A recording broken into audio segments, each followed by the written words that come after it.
Leading Ideas Talks podcast is brought to you by the Lewis Center for Church Leadership of Wesley Theological Seminary in Washington, D.C.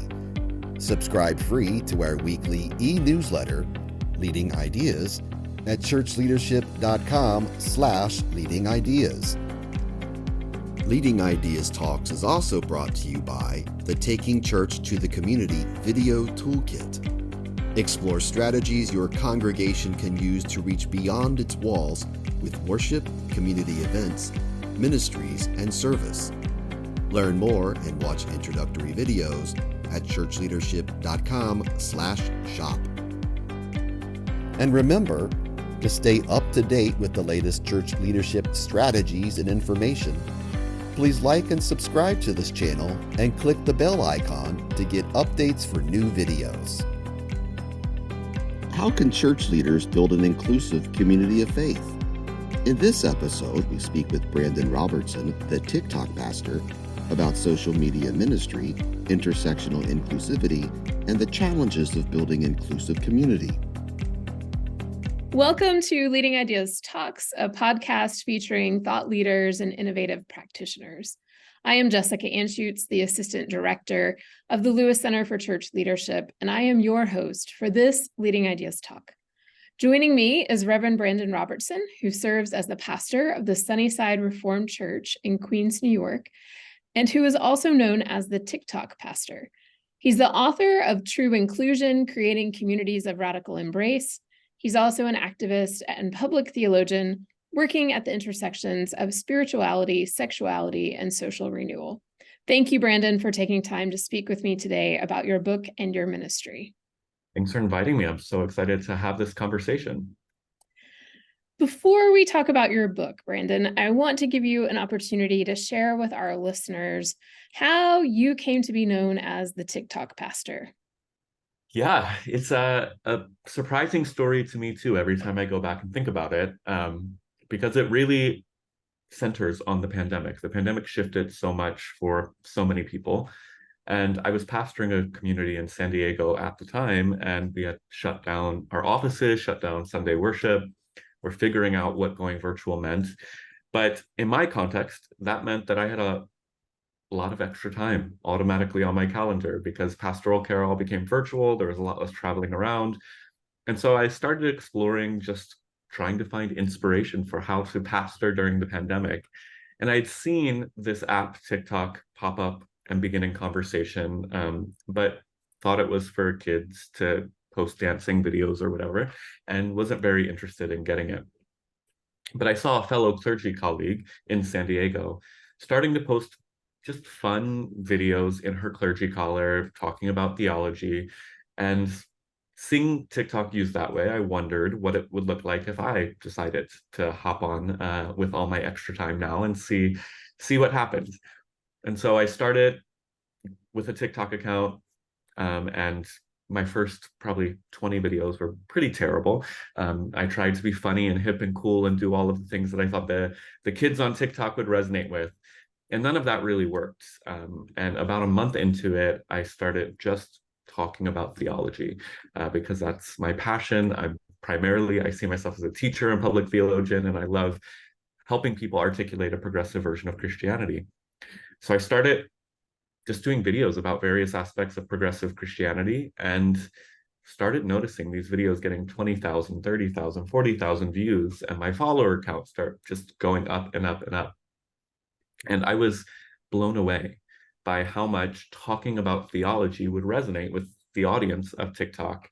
And that really began this journey that lit a passion in me for kind of re-evangelizing. Most of the people I get to talk to on TikTok are people who walked away from church or are turned off by Christianity because what they see in the media, and they discover my account and now the hundreds of other progressive clergy that are on TikTok and are brought back to at least considering what it would look like to follow Jesus. And so TikTok has become an obsession. It's become part of my calling and part of my ministry. And I'm just really blown away by how this platform has enabled me to live out my calling as a pastor and someone proclaiming the good news of Jesus.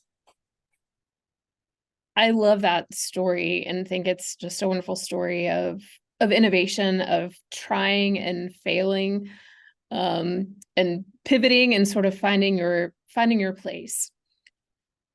What tips do you have for others who may want to use TikTok as a tool for ministry?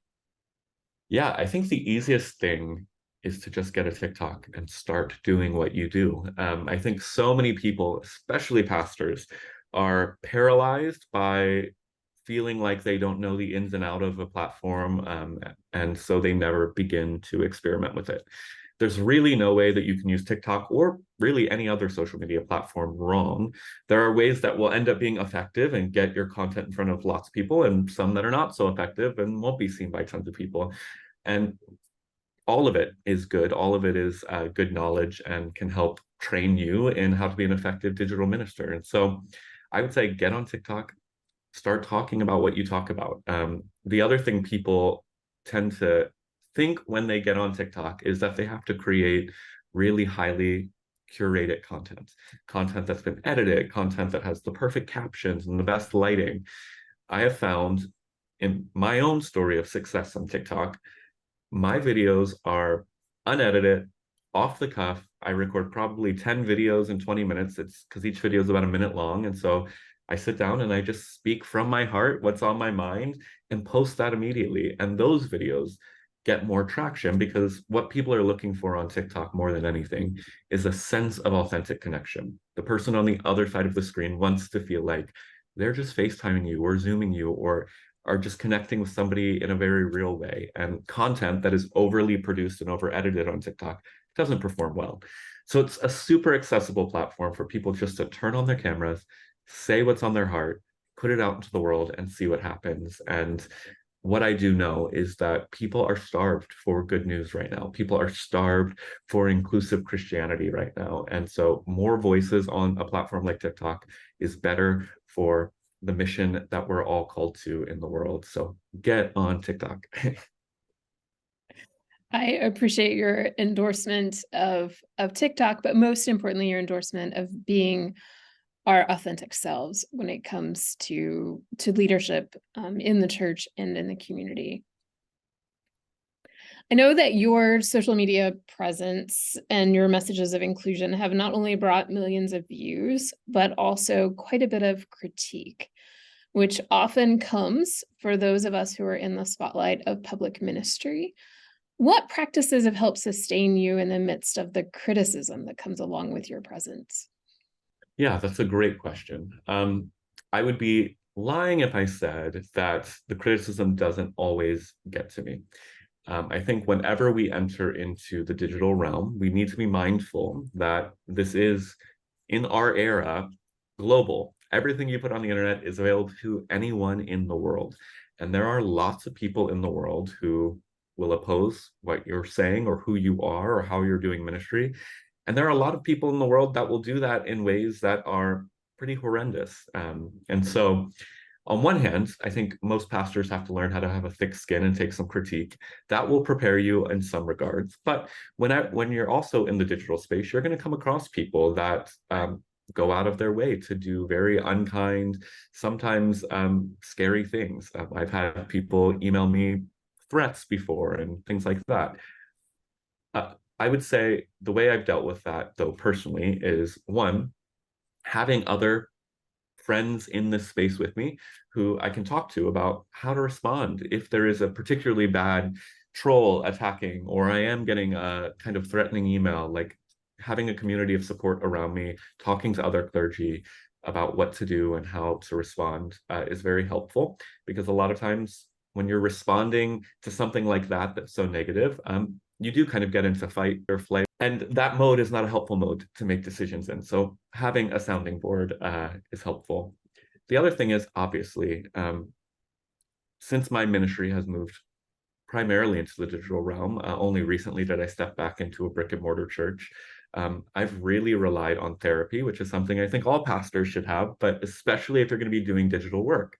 Because again, stepping onto a digital platform, so to speak, exposes you in a way that you aren't exposed in the four walls of your church.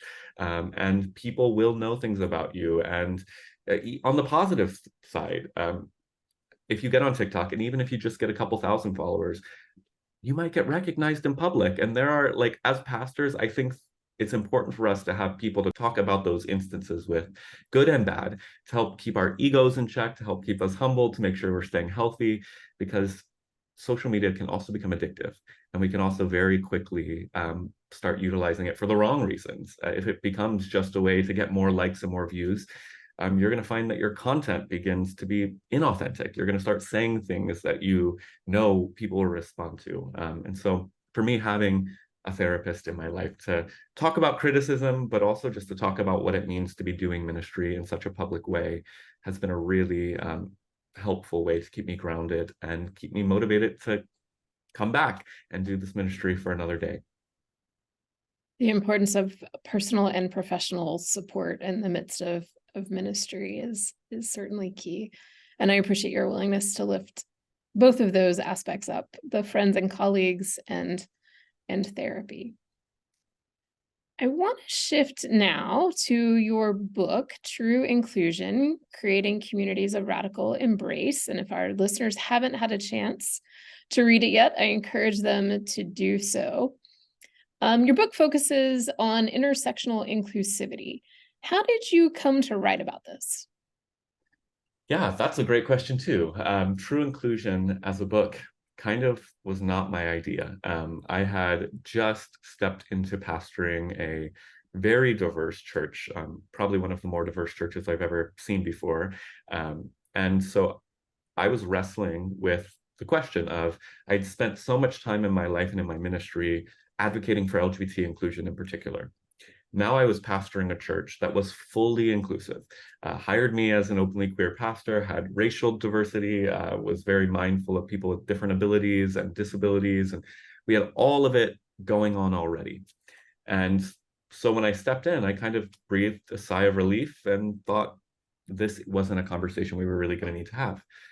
But then my publisher, Chalice Press, reached out to me and said, hey, we know that you're doing inclusive ministry, but we're getting a lot of people asking, what do you do next? Once your church becomes fully LGBT inclusive, once your church embraces racial justice, once your church has women in leadership, what happens?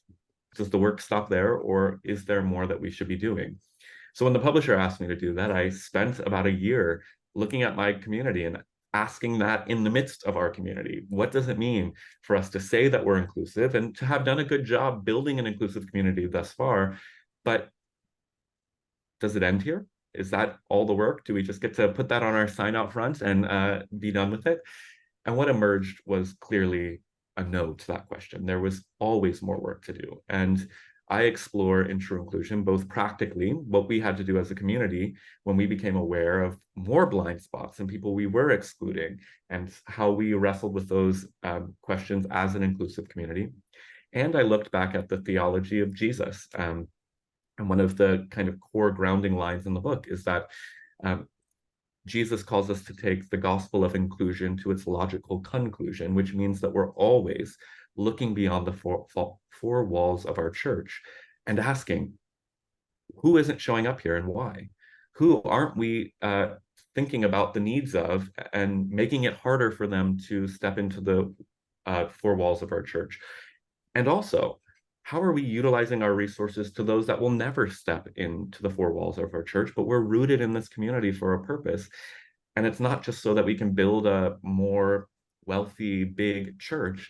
It's so that we can bless and serve and heal this community. And so True Inclusion really, it's a small book, but it's meant to reflect on both those theological and personal experiences I had in my first few years pastoring that community. And I include some of kind of the steps and practical processes we implemented to help us continue to see inclusion as a process that we didn't give up after the end of some journey, but was actually fundamental to what it meant to be a progressive, inclusive community. It was something we were always thinking about, always doing, always expanding. What are some of the risks that church leaders must be willing to take in order to be fully inclusive? That's a great question, because the truth is, becoming inclusive is not a strategy to grow your church. It's one of the things I say first and foremost in the book.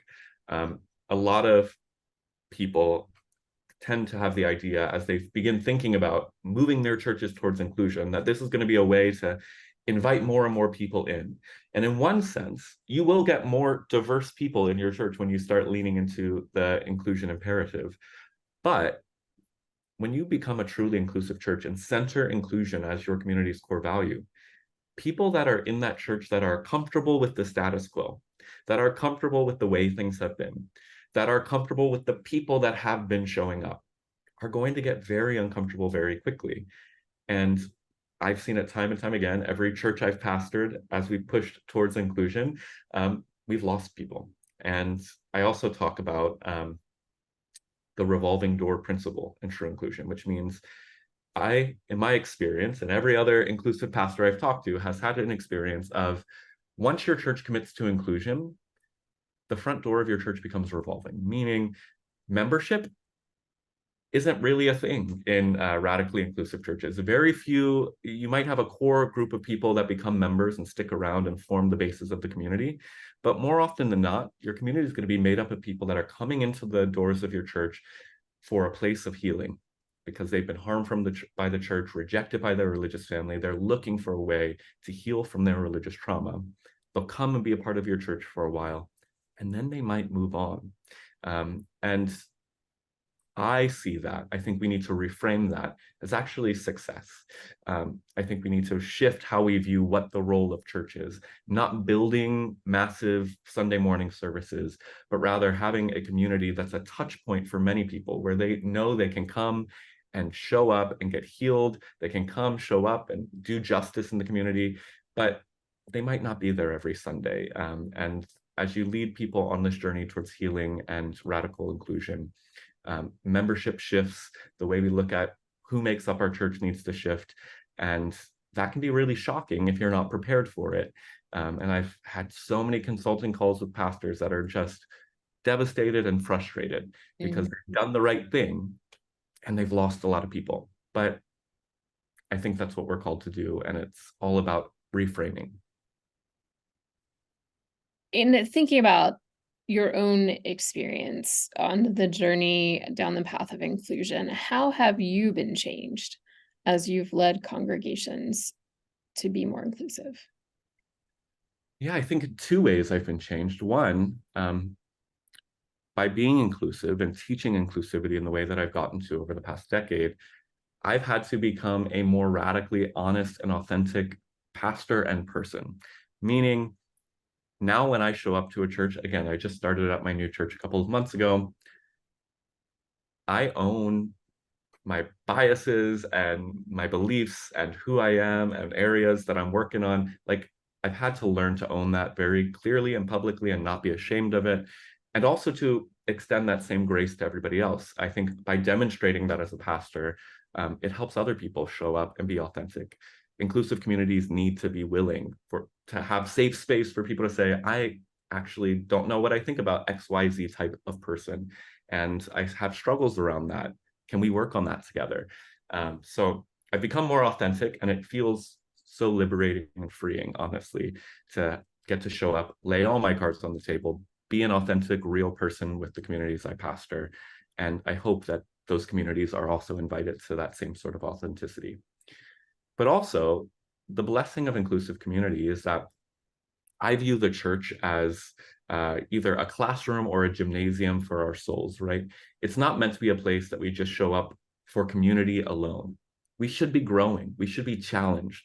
And being an inclusive community puts you in proximity with so many people who have such different life experiences, such different beliefs and ideologies and backgrounds. And so my own beliefs have shifted so dramatically and continue to shift, I would say, probably weekly, being in community with diverse people, because I've had to take a posture of listening and learning from other people, being challenged on things that I've held to be core beliefs or core ideas, and be willing to let them go and shift based on experiences of other people that I would have never otherwise heard or learned about in my own kind of silo of monocultural churches. So inclusion has helped me become a more well-rounded and truly intersectional person in the way that I think, which just has proven to be a gift and allows me to minister in a more effective and humble way to people that do things differently or believe differently or have a different way of thinking about religion and church and all of those good things. Share a little bit with our listeners what it means for you to think in an intersectional way. Yeah. So intersectionality is a concept most people have probably at least heard of, and it's a big concept in our conversation in this moment. It simply refers to the reality that each one of us has multiple identities. And therefore, when we talk about how we show up in the world and how we relate to our society or to the church, there are different levels and ways that each of us are relating to different aspects of the society. So I'm a white, cisgender, gay man. I have a lot of privilege being white, man, and cisgender. And so I don't experience a lot of the microaggressions and the oppression that trans people or non-binary people or women or non-white people experience. And it's hard for me to relate to that on a personal level. But as a gay man, I do experience some forms of oppression and microaggressions that cisgender and straight people would never have an experience of on a personal level.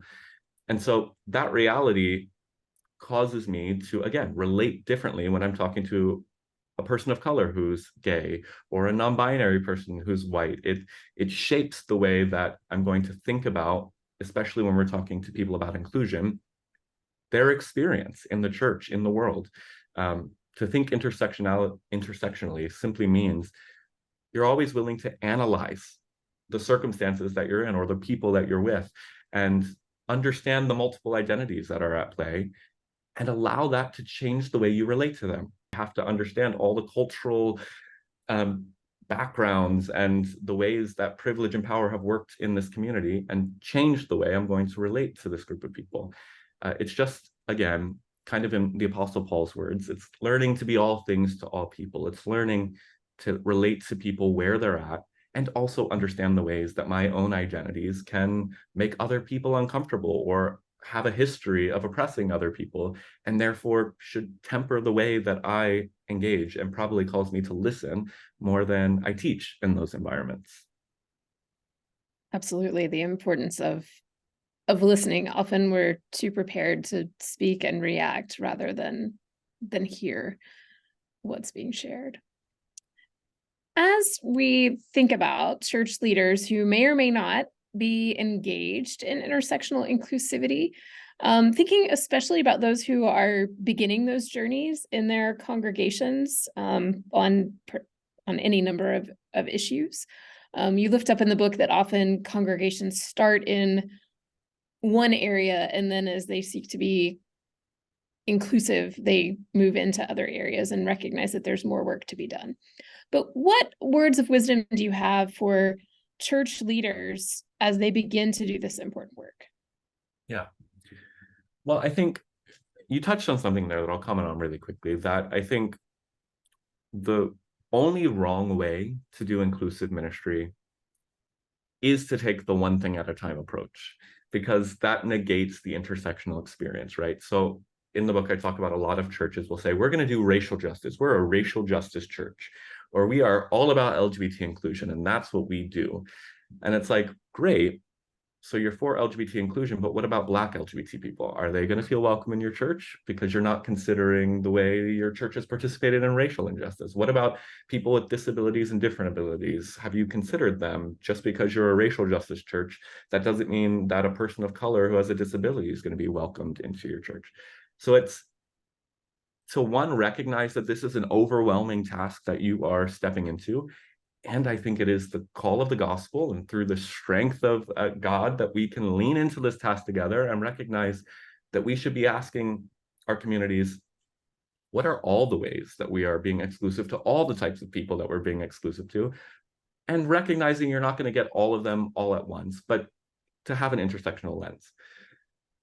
But most importantly, if you're a clergy member and you're about to start leading your church through this process, you need support. Even if your church is already a kind of more progressive or moderate church that's kind of open to these kind of conversations, it's so helpful to have a friend, a mentor, another clergy person who has done this work that can help navigate through the pastoral concerns. Because again, becoming inclusive, I think, is one of the most exhilarating and important thing a church can do.